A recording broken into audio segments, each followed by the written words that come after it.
Hello and welcome to my end of 2025 update video. So I'm sure I've said in past update videos, wow, this year was crazy, like I've learned so much, oh my god guys, no way. 2025 completely blows any other year out of the water. This year, as I've described it to some friends, has been quote-unquote brutally transitional. Like any year, there were the good times and the bad times. 2025 started off somewhat normal. I did some gym video work for my friend Chris. Miss Lemon turned 12 years old, which is insane considering most budgies live between 5 and 8 years old apparently. I finally worked on the script for the Smoothies graphic novel and finished my first rough draft. I made a monumental move and left my old toxic job in favor of a better paying one. That alone was a new chapter in and of itself. I passed my driver's test and got my driver's license. And I bought my first ever car, which is a 2025 Toyota Camry. There's an option in the Toyota app to formally name your vehicle, so I named it the Emissary, which I'm not gonna lie, it goes pretty hard. I'd also like to formally announce the newest addition to the family, sweet baby Milo.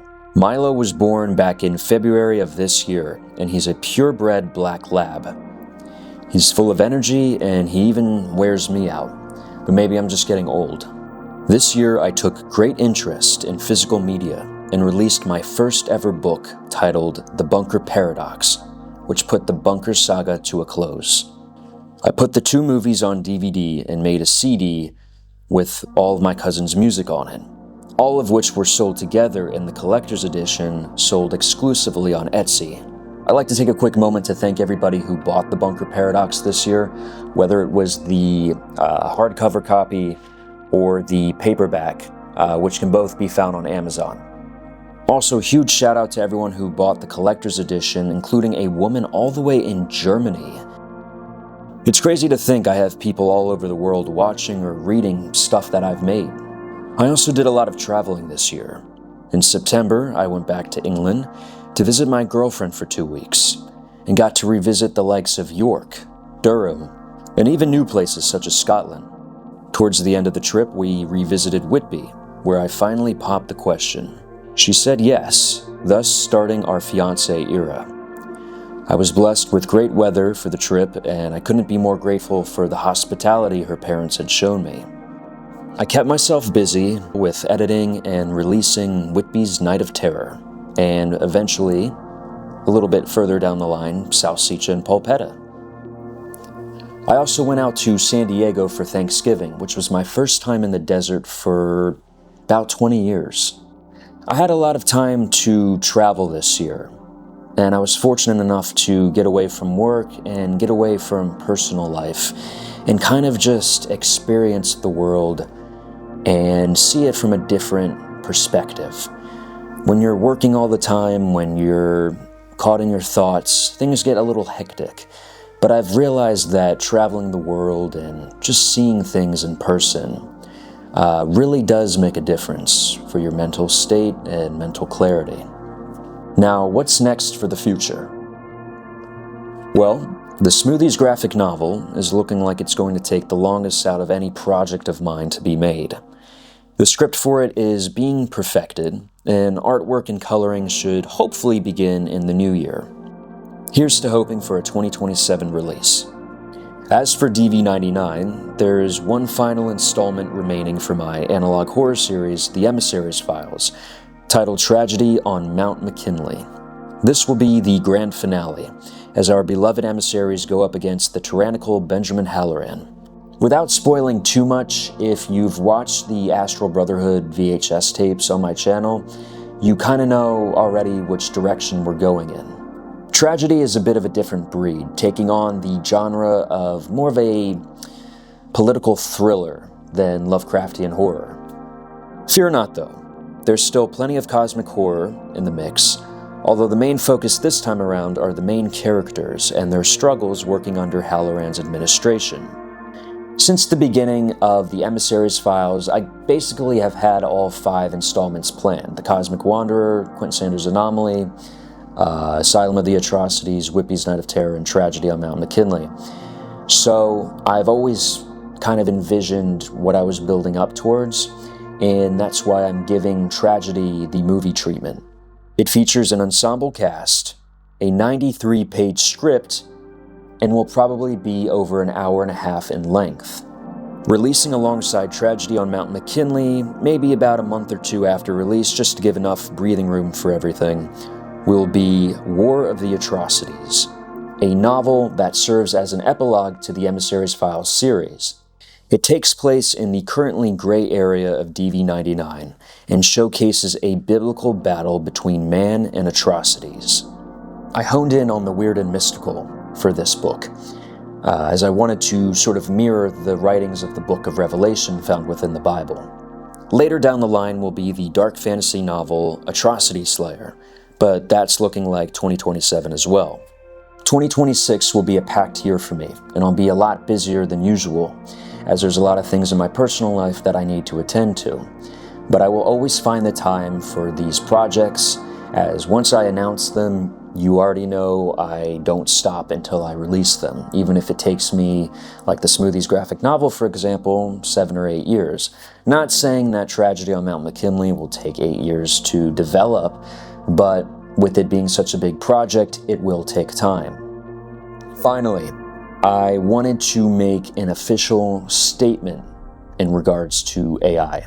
It's no secret that I've experimented with AI in the past, pretty much just for some visuals or voices within the Emissaries Files series. Back in the beginning, I always viewed AI as an interesting tool, although I never depended on it entirely, as that takes away from the essence of creating. But after this past year, I feel it would be morally wrong to continue to experiment with it. No matter where you look, AI is being shoved in your face. Every walk of life, from movies, TV shows, music, work, and basic things such as Google search, has the buzzword AI plastered all over it. And I must say, the rapid development of AI is impressive, but it gets to the point where it's like, why do we need this? Why can I go on a random AI website and generate images of Barack Obama or my friend Sean robbing a bank? Do you not see the legal implications in that? Anybody could be framed for a crime that they did not commit. Generative AI is becoming increasingly dangerous, and dead internet theory is becoming increasingly real. But why? Who does this serve? We're substituting human contact for the sake of convenience.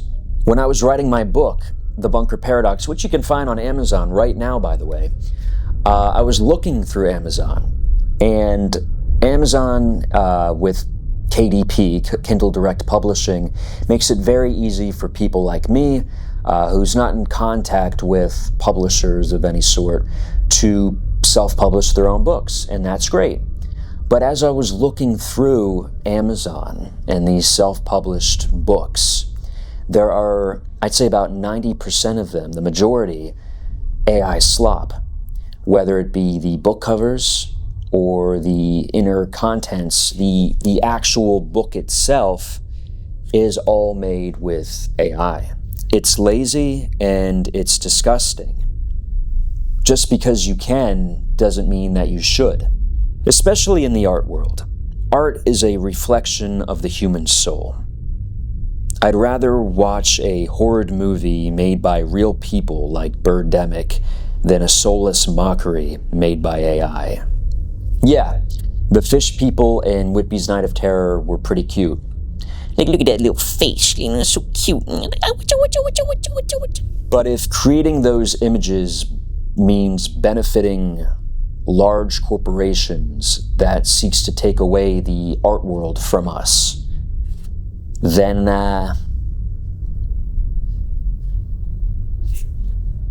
no. For Tragedy on Mount McKinley, I'll still use the headshots for the emissaries and other characters, as they were made with real photos that were later manipulated with FaceApp and animated with MugLife, both apps which have been around long before the AI boom. So I'll accept that. All future backgrounds and assets will be real or commissioned by real artists. I've had several works of art commissioned this year. with the main artists being Jose Osa and Christopher Castillo Diaz from Peru. Jose and Christopher brought to life the Bunker Paradox and the Emissaries Files, respectively, and truly made it feel unique. As corny as it sounds, paying them and seeing the artwork slowly come to life, because they both sent me updates as they made the art, and finally getting that email notification that the art was delivered, topples anything that AI has ever made me feel with its instantaneous gratification. The CEO of YouTube said recently that AI will enable a quote-unquote new class of creators who previously lacked the skills or equipment. You know, when I was 8 or 9 years old and I started going on YouTube more frequently, I had a handful of YouTubers that I really looked up to and wanted to emulate. I wanted to make vlogs like they did. I wanted to make skits like they did, which eventually segued into the path that created the Domino verse. But I was only 9 at the time. I couldn't make feature-length movies. I couldn't make even short films. It took me a long time to get a camera, to save up for different equipment, to learn the ins and outs of editing videos and movies and writing screenplays. Here's a hot take. I don't think that we should be giving these people who lack the skills these powers. I'm gonna sound like an old man, but back in the old days, aka my childhood, which wasn't that long ago, you had to sit down and work your ass off to become proficient in something. Whether that be learning to play the guitar, being a baseball player, becoming a lawyer, becoming an author, becoming a filmmaker. The list goes on. But you had to sit down and learn how to do the things that you wanted to do. In turn, that kept the brain busy. You developed new neural paths, new muscle memory to accommodate these things that you learned. We're losing our critical thinking skills by over-relying on this AI garbage. If you use AI to write your entire book, no, you're not an author. If you use some generative AI video creator and call yourself a filmmaker, you're not. But at the end of the day, and I'm not being overdramatic when I say this, and I'm not being pessimistic,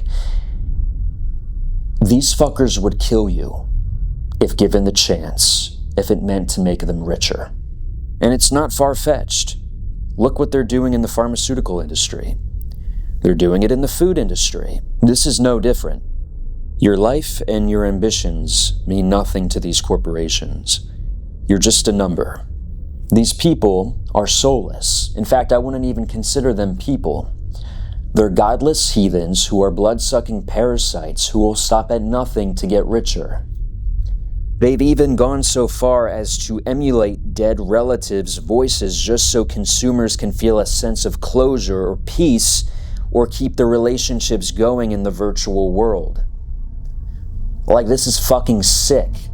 Or like McAfee or McAfee, that one antivirus software that you uninstall when you get a new PC. $1 billion corporation, by the way, releasing these sloppy advertisements of a 3-armed woman. What the fuck is that? $1 billion corporation couldn't hire a random woman off the street and put her on the beach and hey, pose for our little advertisement that we're gonna post on Facebook. And nobody in the comments of these things pointed out, because none of them are real. It's all fake bullshit made by fake scum. Some celebrity could die, or there could be some local tragedy or a car accident that happens, and you have these baby boomer AI accounts Hashtag God bless our troops. We gotta protect the troops. We gotta protect the troops. Nobody knows the troops better than I do. In Jesus' name, amen. Nobody knows Jesus like I do. I pray to him every night. In short, these guys fucking ruined it. Nobody wants to join the metaverse and partake in an AI fantasy land where I can hang out with my buddies in, our little chat rooms near the pool, or, enjoy the sun in some virtual No, that's fucking stupid. Does nobody else see how fucking moronic this is? I think this is a wake-up call to a lot of people, not just in my generation, but younger and older. AI aside, for years we've over-relied on smartphones and the internet, and a lot of young people are lacking real-world communication in favor of a screen. I think the smartest act of rebellion in this case, for normal people, would just be to not partake in it. Put the phone down. Stop the scrolling, call your friends, hang out with them in person, travel the world, collect physical media, and live in the moment. If it takes you a few extra minutes to do something, don't see it as the end of the world. You're worth more than what they think of you. In short, support real artists.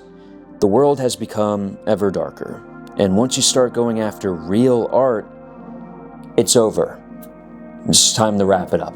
Some of you may remember Sweet Baby Noey, the official mascot of Orange Domino Studios. Yeah, well, you know what? Fuck that guy. Noey has a makeover for the new year. Bro lost some weight and got himself a nice new suit. He's reinvented himself, and I think for 2026 we should all do the same.